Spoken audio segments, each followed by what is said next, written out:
So investors fundamentally are looking, when they price risk, to reference some known benchmark, some investment which they have made previously or a type of investment which is familiar. What they then do is they will try and extrapolate from that the key features in the new investment which is proposed and assess whether that means that they are taking greater or lower levels of risk than they have done on the benchmark. That then means that they can refer to the price that they used for the previous benchmark, and they can set their cost of capital appropriately.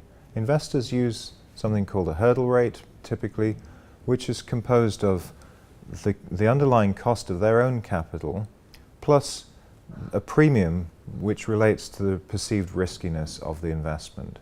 So the best way of looking at this is to say that investors fundamentally are trying to pull everything back to the known benchmark and then adding or subtracting a return level in order to compensate for the additional risk on the new investment which is being undertaken. However, having arrived at that theoretically correct level of return for the given investment, we also have to remember that all investors are operating in a marketplace where capital is either more abundant or more scarce. And of course the pricing of the capital varies dramatically to take account of that. And as an example, at the moment we are seeing very, very dramatic competition particularly for operational renewable assets in Europe. And when you talk to investors, many of them are lamenting the fact that at the moment the cost of providing equity to those projects is dramatically lower than it was, say, 5 or 10 years previously. And that's purely a function of the greater availability of capital. There is more money competing to buy into a smaller number of projects. So you have the theoretical, but you also have the real market-driven approach. And pricing risk is fundamentally a blend of the two. It's part science and part art.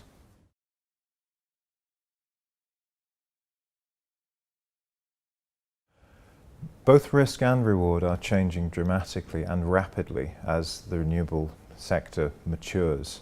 On the risk side, it's changing rapidly as a result of a combination of factors, and there's a huge number of those, but fundamentally it's technology driven. We have ever cheaper renewables being deployed in many or most electricity systems, which has the benefit of bringing in lower cost decarbonised generation in a way that would have been unthinkable probably 10 years ago. As the renewable industry matures, both risk and return are changing, and they are both changing very, very rapidly. On the risk side, we're seeing an emergence of much greater quantity of lower cost renewable electricity feeding into the grid in ways that were not considered possible 10, 15 years ago. If you think back to the classic grid structure of the 1960s or 1970s, you had large, centrally dispatched power stations controlled by one system operator. Now we have many, many more generation units, and the prevalence of lower cost software solutions allows those to interact in ways that would not have been possible even 5 years ago.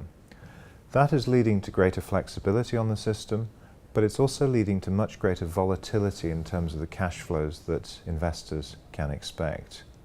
Renewable energy projects are becoming much more familiar to investors, and indeed the underlying technological risk in most cases has reduced quite significantly from the early days. At the same time, the revenue risks relating to those projects is in many cases increasing.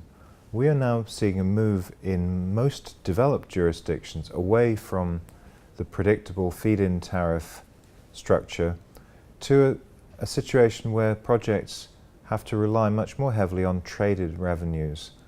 They are merchant in nature, and that leads to far greater volatility, a much more short-term nature of the cash flows, and also, by definition, a move away from that long-term predictability which investors were originally seeking in the sector. Returns, meanwhile, are under pressure in the opposite direction. There is a considerable competition among providers of capital currently for attractive projects. And this is putting pressure on returns, driving them much lower than we would have seen perhaps 5 years ago. And I think there's a great example of that in offshore wind, where arguably, unlike many of the other renewables technologies, we are actually seeing technological risk starting to increase as the projects go out into deeper water and use ever larger turbines. Perversely, however, a lot of the investors who were active in the sector, let's say 5 years ago, are now being forced to accept lower levels of return at exactly the same time as they are actually taking arguably greater risks on those projects. And that is purely a function of the pressures, the competitive pressures on cost of capital. So in summary, it has to be said that this is arguably a very good time to be raising money for projects, and a much less great time if you're providing capital for them.